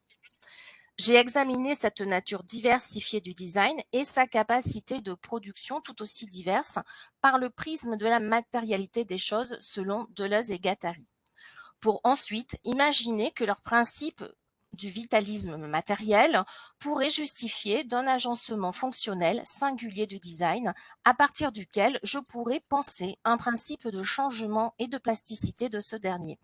Ainsi, le modèle du vitalisme matériel m'a enclin à recourir à l'analogie cellulaire du vivant. À la suite de cette première étape, j'ai pensé que mon approche structurelle devait rendre compte du vitalisme matériel, c'est-à-dire du processus par lequel le design peut se concevoir, s'exprimer et se projeter dans les temporalités des époques qu'il traverse et co-construit, et qui simultanément lui donne forme. Sous influence contextuelle et conjoncturelle, il y produit de la diversification, des émergences, et ces changements accompagnent les mouvements de notre société. J'ai apprécié la multiplicité actuelle des formes du design comme expression de la diversification et capacité de mutation de ses propres modes d'existence, que j'appelle aussi logique ontologique. Mes recherches concernant cette modélisation structurelle générique implique, je cite, le passage d'une visée englobante et statique à une conception locale et dynamique selon Zina, où la question de la valeur temporelle du design est centrale. La recherche de constante dans ces ajustements mobilise une réflexion sur la temporalité et la contextualisation des processus de conception afin de comprendre quand c'est du design, selon Denis. Et quels en sont les marqueurs? Les premiers repères sont à observer dans les phylums historiques, chronologiques, formalistes, intellectuels, etc., où se distinguent des articulations entre le présent non actualisé des modernes et le présent à venir des modernes, c'est-à-dire toutes les mutations des expériences perceptuelles qui consolident les bases d'un possible autre rapport au monde et d'un nouveau rapport d'être au monde. Les occurrences, formes ou expressions qui s'y manifestent sont des signes des capacités d'évolution, sinon d'adaptation du design aux contextes sociétaux. Une des constantes les plus significatives du design qui influence ces conditions d'émergence et d'existence, ce sont ces dynamiques de circulation qui sont non unidirectionnelles et qui les influencent dès lors. En effet, les orientations que l'on peut citer, que j'explique aussi comme terme de voie ou encore de version du design, ne sont pas incessamment renouvelées. Elles sont parfois des déclinaisons, des reformulations qui conjuguent un patrimoine que je pourrais dire peut-être génétique, au passé, au présent, au futur. Le design exécute également des mouvements de retour et en créant des possibilités d'une relecture de l'histoire entre le passé et le futur, il régénère les interrelations influentes et décisives qui co-construisent le monde et design. Ce principe de réciprocité y insère des activités de recyclage, de réhabilitation et de transformation des idées et des formes. Celles-ci sont parfois en rupture avec leur espace-temps. Je fais ici allusion à des postures critiques, par exemple. Et pourtant, elles appartiennent à l'esprit du temps. Ces possibilités d'une relecture de l'histoire entre passé et futur corroborent l'idée du Zeitgeist, l'esprit du temps, défini par Hegel et cité par Banham, qui se caractérise non pas en tant que style, mais bien comme le surgissement d'un nouveau rapport générique au monde. Cette posture fait de l'histoire le cadre des opportunités pour entrer en contact avec les potentialités sociales, technologiques, sans pour autant assigner ni enfermer le design. Je situe les conditions de l'émergence dans les possibilités du Zeitgeist comme un niveau de non-finitude, et plus qu'une recherche de signes de la systématicité dans les temporalités du design, c'est-à-dire les quand, je questionne les modalités de ces processus, c'est-à-dire le comment. Ainsi, si le design interagit dans un rapport générique et temporel au monde, comment peut-il utiliser ce matériel technico-culturel? Comment peut-il capitaliser le passé, générer des filiations, des résurgences et de la nouveauté pour projeter le design dans le présent et le futur? L'adaptation est donc le principe fondateur, voire condition, de cette modélisation structurelle de la stratification nucléaire du design. Je vais exposer rapidement donc mon analogie fondamentale donc avec la biologie. Donc en faisant le lien avec l'approche sociotechnique de Simondon, le design s'adapte lui-même à l'écosystème au sein duquel il doit faire solution. Mais les échanges qui sont primordiaux ne sont pas nécessairement identiques, on l'a vu, ni de valeur égale, ni même simultanée. Cette modélisation devait donc se conformer à ces dynamiques et concilier les multiples marqueurs en présence. La stratification nucléaire est une représentation de l'ontologie du design extrapolée à partir de la composante patrimoniale et génétique de la structure cellulaire du vivant. Je l'ai fait évoluer afin d'y intégrer les gènes propices à la pensée rhizomatique et aux possibilités de l'émergence. Donc, je vais décrire rapidement pour faire le lien. Donc, sur les aspects généraux de la cellule, donc comme unité fondamentale du vivant, unité structurelle et fonctionnelle, qui peut remplir plusieurs des fonctions multiples pour l'organisme, à savoir métabolisme, mouvement, etc. Donc, je vous laisse lire rapidement. Ce qui m'intéresse, c'est plutôt à partir d'une description générale de la cellule qui est constituée donc d'un noyau, d'un cytoplasme et qui est entouré par la membrane cellulaire. Moi, je vais m'intéresser plus particulièrement au noyau parce qu'il contient, dans la version biologique, donc les chromosomes, c'est-à-dire le matériel génétique de la cellule, c'est-à-dire le siège de l'ADN. Je passe rapidement également sur la question de la membrane cellulaire ou plastique. Je l'ai mis juste pour référence, par respect de la référence précise de la cellule du vivant. Ça, effectivement, la membrane, on ne s'y intéresse pas. Voilà, pour revenir et faire le point sur le noyau. Donc, le noyau est limité par l'enveloppe nucléaire qui contient la chromatine et qui est constituée d'ADN décondensé. Ça, c'est la version donc respectueuse de la définition, qui est donc le support génétique de la cellule.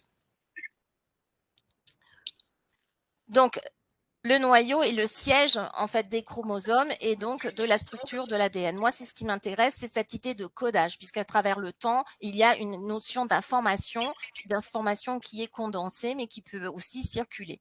Donc, je trouvais intéressant de prendre ce lien du codage qui se situe donc au sein de l'ADN et qui est un trait caractéristique déterminé de manière génétique, souvent par plusieurs gènes. Et certains traits sont le résultat de gènes mutés qui sont héréditaires ou qui sont le produit d'une nouvelle mutation génétique. Et c'est ce point-là que j'ai transporté et transformé aussi, adapté dans ma conceptualisation structurelle. Donc, voici la proposition que j'en ai faite. Donc, en approche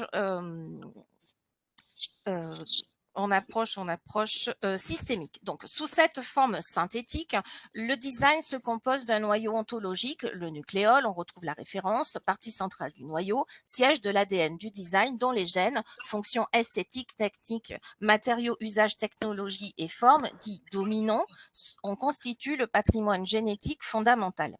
La chromatine est un matériel spécifique, il est le support d'information qui permet à des gènes que nous dirons secondaires de s'exprimer en fonction des interactions sociotechniques du design. Pour illustrer mon propos, j'ai référencé de manière non exhaustive un panel de 26 gènes, donc société, culture, médiation, adaptation, etc. Ce schéma structurel n'a pas vocation à enfermer le design dans un modèle figé fermé. Il est une tentative d'énonciation d'une logique générique, principe ontologique cohérent, qui attribuerait au design sa force d'adaptation tout en soulignant ses diverses strates et dimensions. Les gènes chromatiques sont des briques informatives, donc là je conserve aussi l'analogie biologique, elles sont capitalisées au fil des expériences du design car les échanges sont rendus possibles par la porosité de l'enveloppe nucléaire, toujours en référence. Cette superstructure, la chromatine, est un espace essentiel où se joue l'ensemble des élaborations des données singulières qui vont caractériser et permettre l'émergence de telle ou telle autre occurrence du design. Elle est une machinerie complexe, certes régulée par les gènes dominants, mais totalement sensible aux adaptations, aux mutations sociotechniques, et elles sont non cloisonnées. C'est une enveloppe poreuse. Ainsi, en fonction des contextes et temporalités des interventions du design, les gènes secondaires se manifesteront et pourront également s'enrichir. J'ancre ici les compétences itératives évoquées précédemment, dès lors que tous les appareils techniques et théoriques peuvent se condenser, se cristalliser, intégrer ce matériel chromatique au contact des temporalités, contextes et conjonctures sociotechniques. Cette conception s'appuie sur le principe de la vitalité de la matière, vitalisme matériel donc chez Deleuze et Guattari, pour justifier l'existence de dynamiques structurelles et de leur rôle dans la production des multiples occurrences du design. La perméabilité de la membrane externe de l'enveloppe nucléaire conditionne la réussite de ces échanges. Et ces correspondances scientifiques nous aident à décrire les processus de capitalisation des éléments du passé pour comprendre comment le design peut se projeter dans le transitif, le faire, le penser et l'agir. Ainsi, ma posture épistémologique trouve ses origines dans les trans et interdisciplinarité de la recherche en design, comme le décrit Zaclade, et si l'on se réfère à la définition de la World Design Organization, que je cite pour référence, le design contemporain n'est plus simplement une activité créative, il est modalité entrepreneuriale, particulièrement concurrentielle, qui est connectante ou dite connectante et qui s'affranchit des catégories. De nombreux rapports relatent cette dynamique-là, donc je les ai indiqués pour référence, et ces documents mettent en exergue avec netteté les enjeux qui se sont cristallisés sur le design au point d'en faire une valeur stratégique et centrale de l'entreprise. Je souhaitais inclure cette évolution dans ma modélisation. Le concept de la stratification nucléaire du design s'inscrit ainsi dans le périmètre de la pensée rhizomatique, pour donner sens non seulement aux qualités adaptatives et réactives capables de procéder par rupture et disruption, mais également pour objectiver toutes les mutations à venir. Ainsi, ce design, producteur de nos environnements artificiels, devient dans cette configuration sociotechnique un médiateur, agent privilégié entre les hommes et le monde.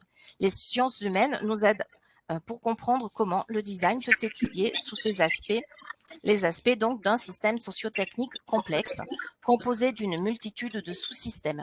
Cette approche structurelle singulière donne quelques clés pour éclairer les spécificités des emboîtements théoriques, pratiques et techniques initiés par le design. Elle synthétise les nouvelles conditions d'existence qui ont rendu inopérants les anciens modèles descriptifs.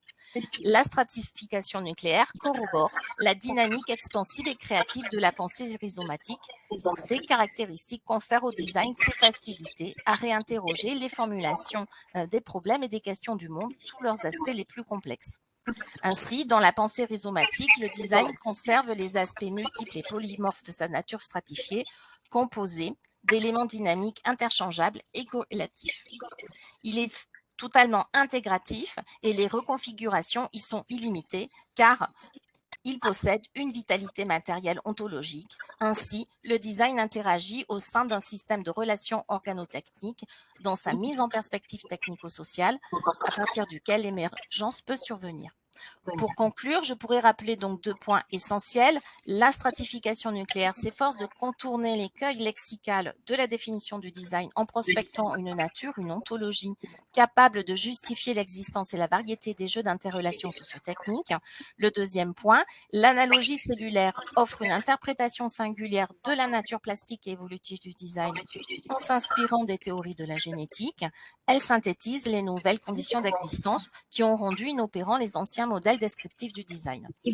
Cependant, si la stratification nucléaire satisfait les conditions d'existence de la pensée rhizomatique, ainsi que les processus de l'émergence, elle pose question, car elle est encore à un stade embryonnaire qui nécessite de l'éprouver davantage. Du point de vue structurel, nous pourrions nous demander si le noyau constitue un réservoir de solutions et quelles en seraient les limites, et qu'en est-il pour la chromatine? De quelle manière pouvons-nous discuter de ce matériel génétique, de ses héritages? D'autre part, le principe d'émergence pourrait-il justifier à lui seul la variété des occurrences et des connivences du design, telles que démarche, forme, posture, identité, théorie, pratique, etc. Des prolongements sont donc à donner à ces premiers raisonnements. Voilà, je vous remercie pour votre attention. Merci beaucoup.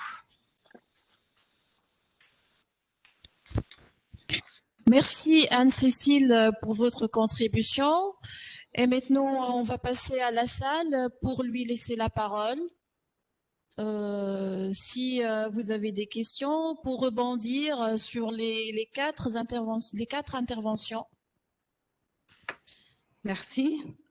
Merci à tous nos intervenantes et tous nos intervenants. C'est Madame Rachida Aqil, enseignante à l'ESTED. Merci pour ces riches conférences. J'aurai quelques questions, mais ce sont des réflexions, des interrogations à partager avec vous et avec tous les collègues et nos étudiants présents ici. Puisque notre colloque repose sur cette notion deleuzienne de rhizome, cela me rappelle 2 niveaux par rapport à cette pensée axiomatique deleuzienne. Je me rappelle un dernier livre, ça fait quelques années, d'un philosophe qui s'appelle Emmanuel Icoccia, si je prononce bien, La vie des plantes.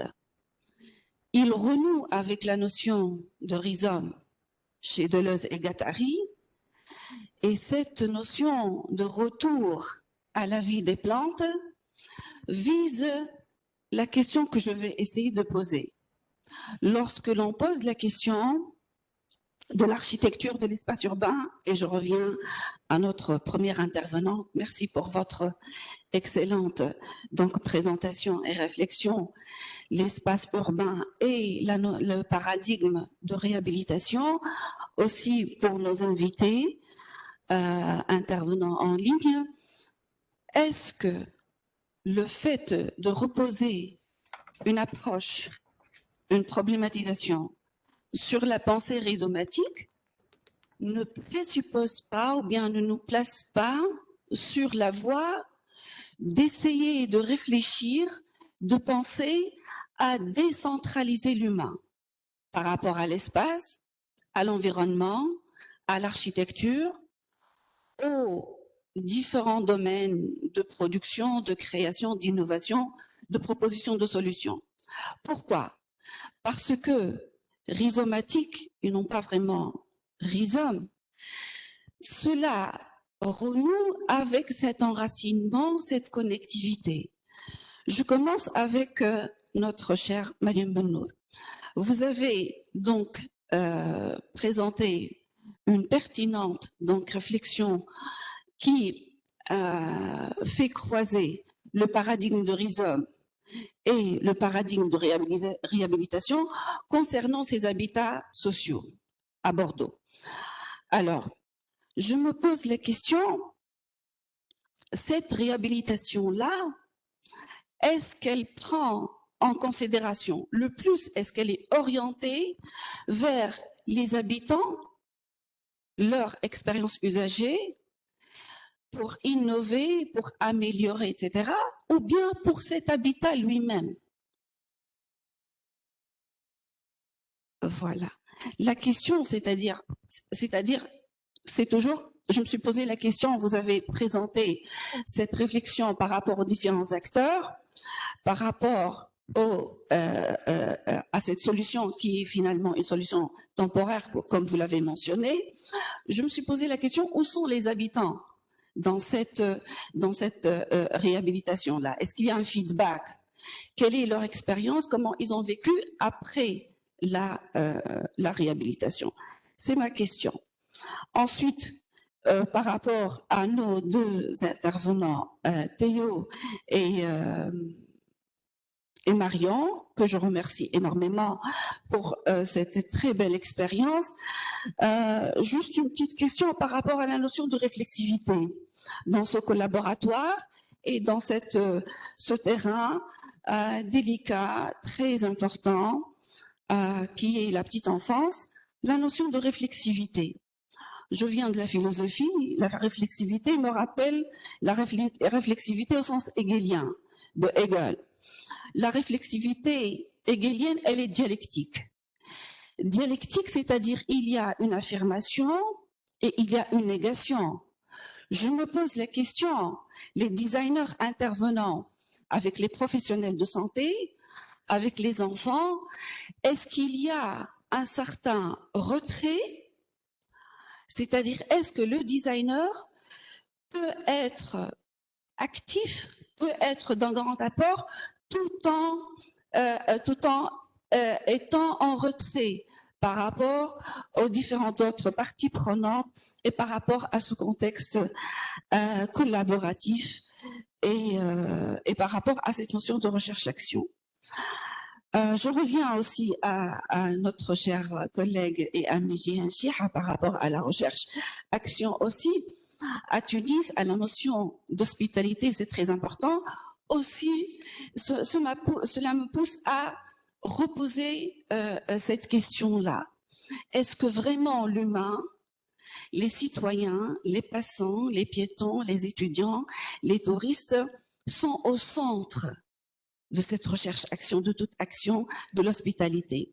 C'est-à-dire, si nous sommes redevables de remettre au premier plan et remettre à l'intérêt ontologique, axiologique et existentiel cet environnement avec rhizomatique, horizontale, de connectivité, d'interconnectivité, est-ce que nous ne serions pas réellement redevables de déplacer, de décentraliser cet humain dans ses différentes facettes, qu'il soit usager, qu'il soit piéton, qu'il soit habitant, qu'il soit objet de service, de soins, d'expérience, etc. Je viens à la dernière intervention, que je remercie Madame Anne-Cécile Noël, condensée, assez riche. Je retiens uniquement par rapport à la notion de cellule. Cette cellule, ce noyau moléculaire qui fonctionne, c'est une métaphore, c'est une sorte de une manière de comprendre donc le design. Je me suis dit que cette cellule, elle est vivante. elle fait corps. Elle est vivante dans quel sens? Elle appartient à quel corps? S'il s'agit d'une cellule et d'un noyau moléculaire. Je remercie tous nos intervenants et je vous cède la parole. Merci. Donc, pour répondre à votre question, justement, au départ, le choix de la réhabilitation était animé essentiellement par les besoins de l'usager. Donc, vraiment, c'est une approche qui est axée usager et habitant. Généralement, c'est une question qu'on pose sur le coin de la table et on passe à autre chose. Mais ici, vraiment, elle prend une place très importante dans la conception spatiale. Donc voilà. Je ne sais pas si...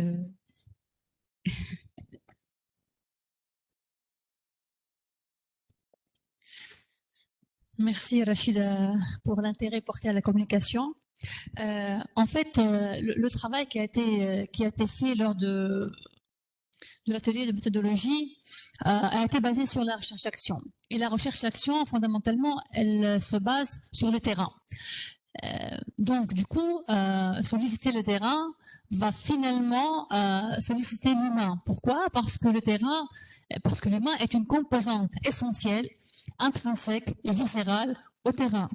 Donc, c'est un acteur. Le terrain n'a pas lieu d'être. L'espace urbain, l'avenue, l'espace rural n'a pas lieu d'être s'il n'y a pas cette dimension humaine, ces interactions, ces interconnectivités, ces agissements, ces comportements, ces pratiques, en fait, ces pratiques sociales au sein de ce terrain-là qui est l'espace urbain. Donc, au final, la prospection que nos étudiants ont fait sur le terrain a révélé tellement de différents profils déjà d'usagers de l'espace urbain, qu'ils soient touristes ou chalands ou citoyens ou étudiants ou autres. Tous ces profils-là, en fait, ils s'adaptent ou ils s'approprient ou ils interfèrent ou ils interagissent avec le terrain, chacun à sa façon, en fait. Et c'est ce qui a donné cette richesse et cette pluralité d'interprétation et de connexion de ces acteurs-là, donc de la dimension humaine avec le terrain. Voilà, merci.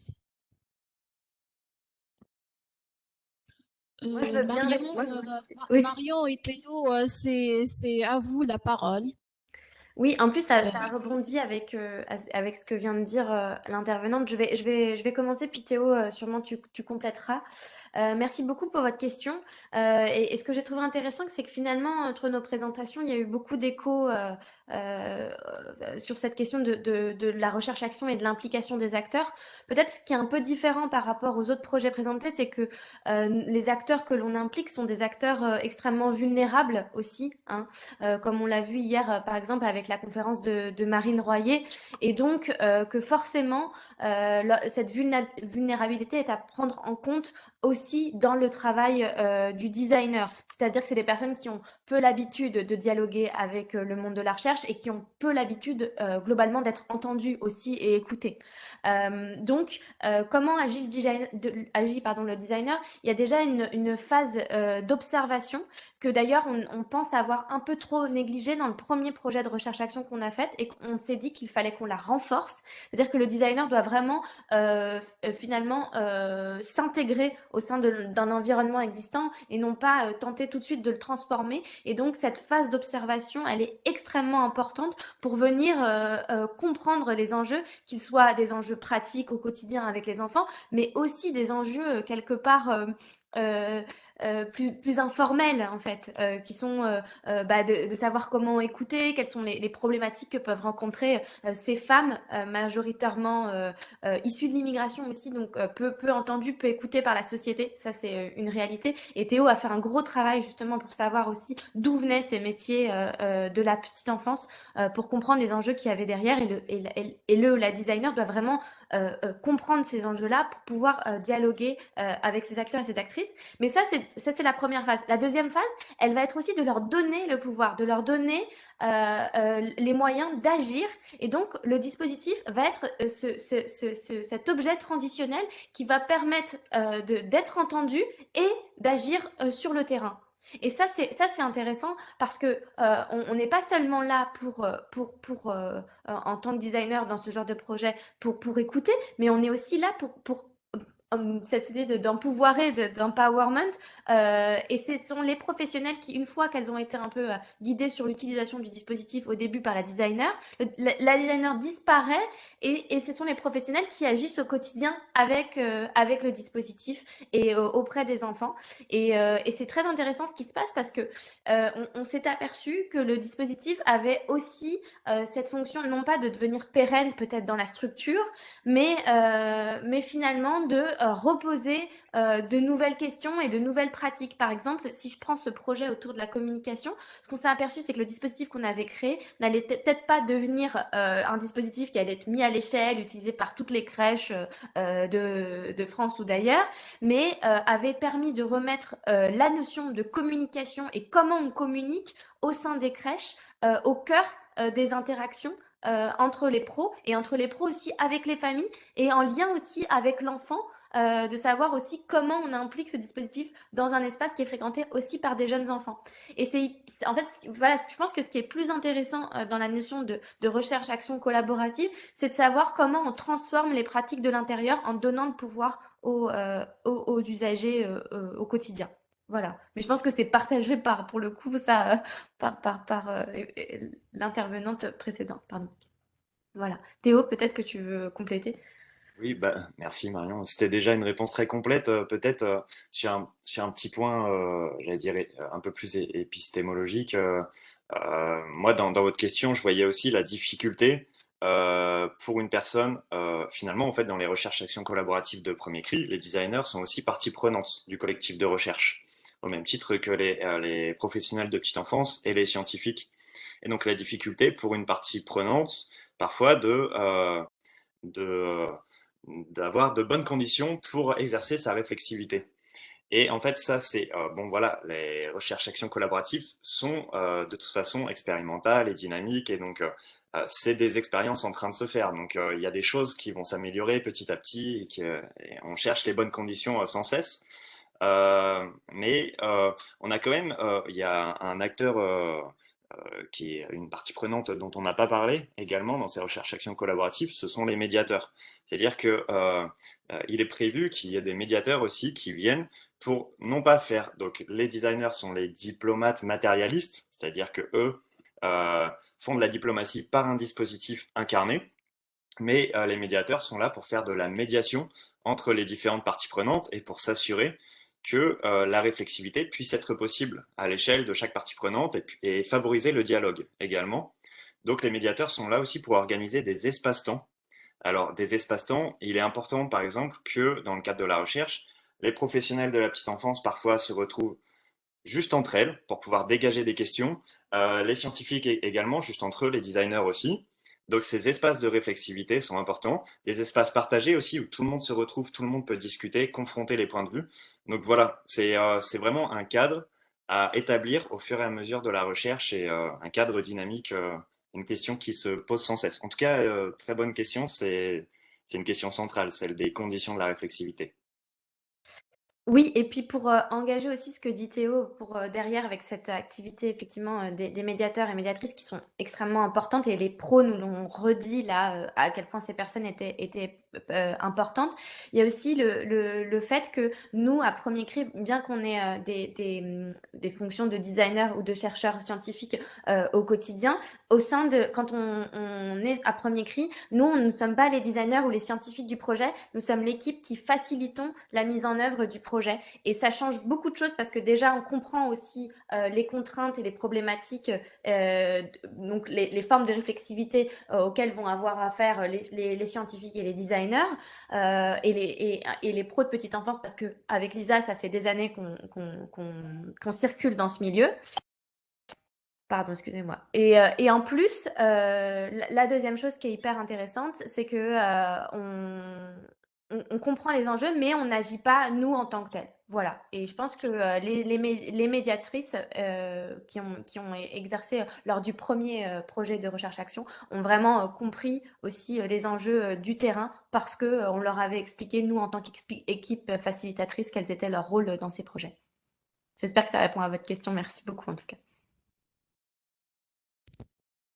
Merci Marion, merci Théo. Et maintenant, on laisse la parole à Madame Anne-Cécile pour qu'elle puisse répondre à la question ou bien à la remarque de Madame Rachida. Oui, merci. Oui, je vous remercie pour votre question qui est vraiment éminemment pertinente parce qu'elle renvoie à plusieurs points.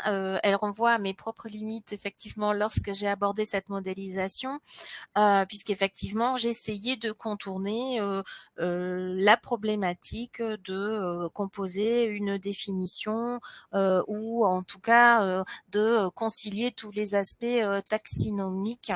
Et donc, cet apport ou cette métonymie de la cellule, effectivement, permettait d'avoir une sorte de mise en abstraction du design, de concilier tous les aspects que je décrivais et sur le fait qu'effectivement, ça n'était pas ni une pratique, ni en tout cas, voilà, ça pouvait être à la fois une pensée, des apports théoriques, de philosophie, etc. Et il n'y avait pas même si effectivement on a des définitions, mais en tout cas de mon point de vue, je cherchais à trouver une modélisation qui soit assez consensuelle, même si effectivement ça l'est difficile. Donc il y a cette mise en abstraction qui effectivement renvoie au vivant et pour l'instant j'avouerai que je n'ai pas de réponse précise à la question de ce corps, mais évidemment elle est importante, on ne peut pas la contourner. Pour l'instant en fait j'ai fait un peu un pied de nez, je l'ai contourné. Mais vous avez totalement raison. Il y a cette question, alors est-ce qu'on peut y apporter une réponse précise du fait qu'au niveau des définitions, il n'y a pas de consensus, mais en tout cas, comme j'ai travaillé sur la nature, sur ces construction d'une ontologie d'une design, effectivement, je l'ai entendu, c'était mon parti pris, il était omniprésent, donc polytopique ou omnitopique. Quelque part, avec tous les aspects, même qu'on a encore entendu ce matin, il y a une certaine omnipotence du design, mais effectivement, ma mise en abstraction oui, amène une question fondamentale. Si l'on parle effectivement de vitalisme matériel qui s'inscrit dans des temporalités, des rythmes, des dynamiques, etc., tout ce qui est de l'ordre du mouvement, effectivement, cette modélisation qui se voulait générique, bon, ben là, elle a un peu atteint, en tout cas, cette limite, elle est vraiment, effectivement, je suis totalement d'accord avec vous, elle est vraiment à questionner. Donc, ça fera partie des prolongements à donner. Mais en tout cas, voilà, je la prends vraiment avec intérêt et ça sera mon prochain défi à tenter de définir, voilà, de comment finalement est-ce qu'on peut définir ce corps du design ou à quel corps est-ce qu'il renvoie. En tout cas, merci d'avoir mis le doigt là, comme on dit, là où ça fait mal.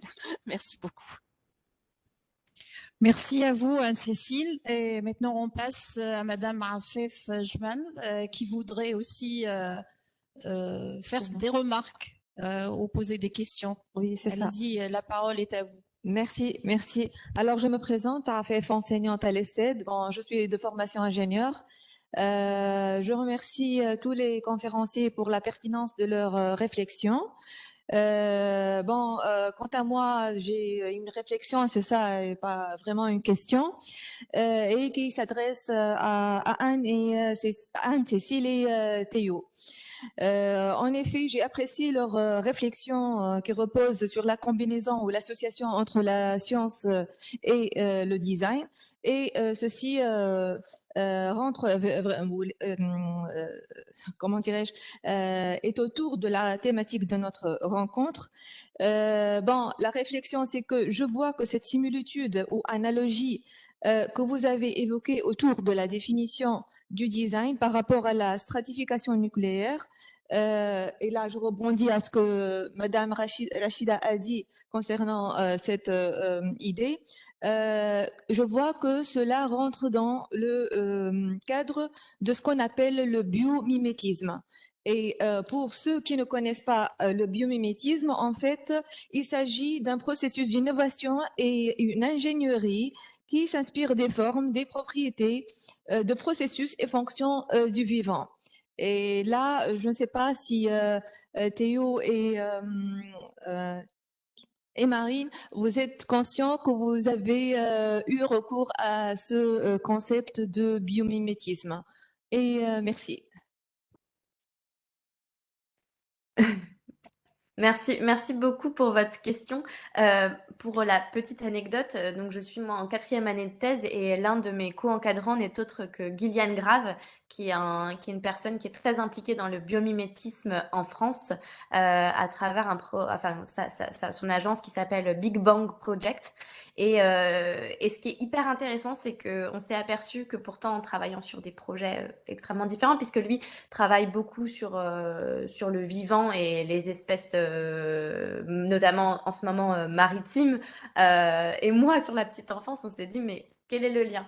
Et finalement, en fait, ce que vous soulevez là, et je laisserai Théo rebondir parce que c'est vraiment plus sa partie au niveau des concepts philosophiques liés au biomimétisme que l'on peut convoquer ici. C'est vraiment cette idée que finalement, cette collaboration entre le vivant et cette forme d'interdisciplinarité, elle ne fait que nourrir les écosystèmes dans lesquels nous vivons. Et on s'aperçoit que le milieu de la crèche est finalement un fabuleux écosystème et un fabuleux aussi accélérateur de changement social et sociétal. Et du même point, si je reprends même cette idée des différentes écologies de Guattari, forcément, l'écologie sociale, aujourd'hui, elle est fondamentale au même titre que l'écologie environnementale. Et donc, cette idée derrière du biomimétisme, elle est finalement inhérente à nos réflexions puisque on traite de problématiques extrêmement importantes et que si on veut aussi agir sur l'environnement, il faut aussi agir sur l'humain et inversement. Et voilà, c'est ce qu'on prône en tout cas à Premier Cri.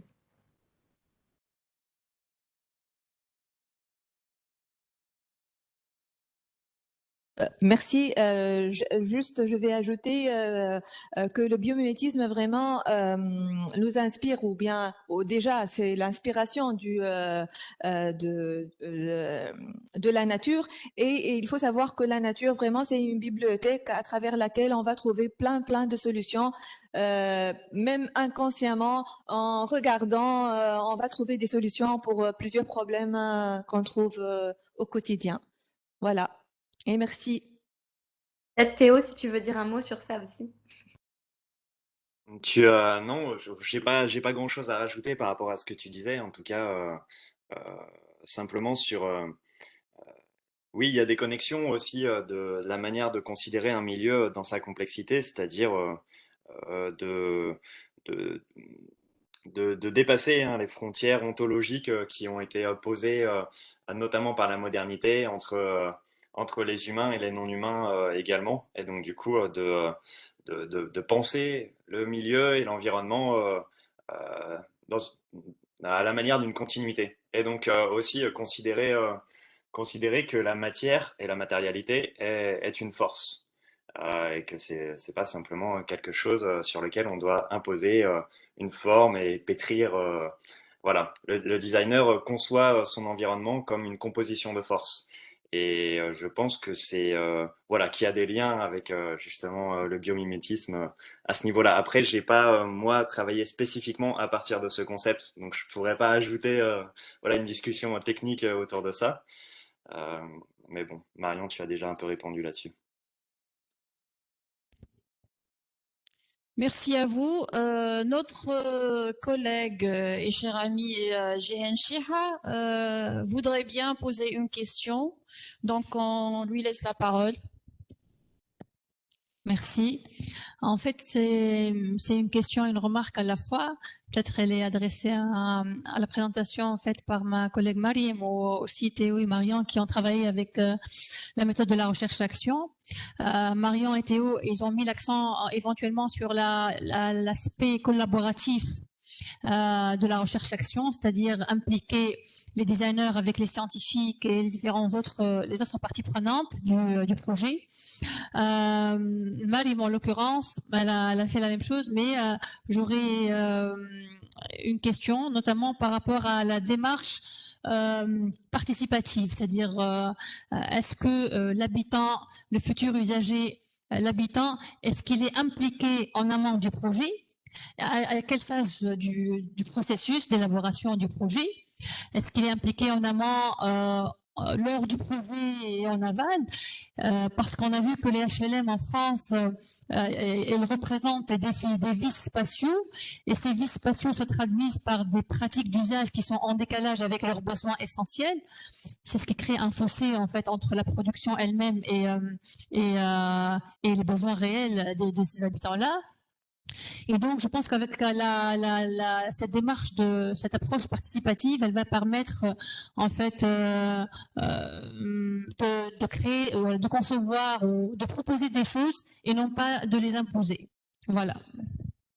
Oui, c'était en amont, à travers des réunions de concertation. Il y a eu, je pense, une centaine avec les associations et les usagers. Donc, oui, c'était avant le projet, en fait. À travers justement des réunions de concertation pour voir les besoins, leurs problèmes, qu'est-ce qu'ils envisagent comme solution. C'était dans ce sens. Merci. Est-ce qu'il y a d'autres... pardon, Marion, vous souhaitez répondre? Oui, très très brièvement, parce que j'ai déjà beaucoup trop parlé. C'était juste pour vous dire que les professionnels de petite enfance, dans notre cas, sont intégrés dès le début du processus. C'est-à-dire qu'en plus, la problématique et la question de recherche à laquelle on va tenter, en tout cas, de répondre ensemble et de manière collaborative, elle émerge bien évidemment des problématiques de terrain. Et c'est peut-être ça la différence avec un projet peut-être de recherche-action quand il est mené de manière plus classique par les scientifiques eux-mêmes. Là, ce ne sont pas les scientifiques qui mènent le projet de recherche-action, mais bel et bien le collectif de premier cri qui facilite la recherche-action. Et ensuite, c'est la collaboration entre les trois et la problématique qui émerge vraiment du terrain et de ce que rencontrent les professionnels qui nous permettent d'aboutir à une problématique. Et au préalable, nous, ce qu'on a fait, c'est juste qu'on a créé l'environnement. On a aussi demandé aux différents établissements qui voulaient travailler avec nous et on a défini une thématique hyper générale. Par exemple, la première thématique qu'on avait, c'était la communication en crèche. Et après, c'est devenu la communication entre professionnels de petite enfance dans les temps informels de pratique. Voilà.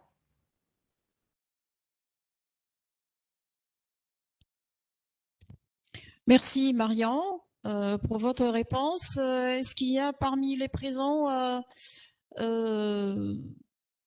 celui qui veut ou bien celle qui veut rebondir sur les 4 interventions? Bon. Alors, vous avez une question? Ah bon, alors donc on conclut alors. Merci à tout le monde, merci aux intervenants, merci à ceux qui ont assisté, merci pour les interactions, toutes les interactions, elles étaient très pertinentes et très enrichissantes. Et donc, au prochain ride, voilà.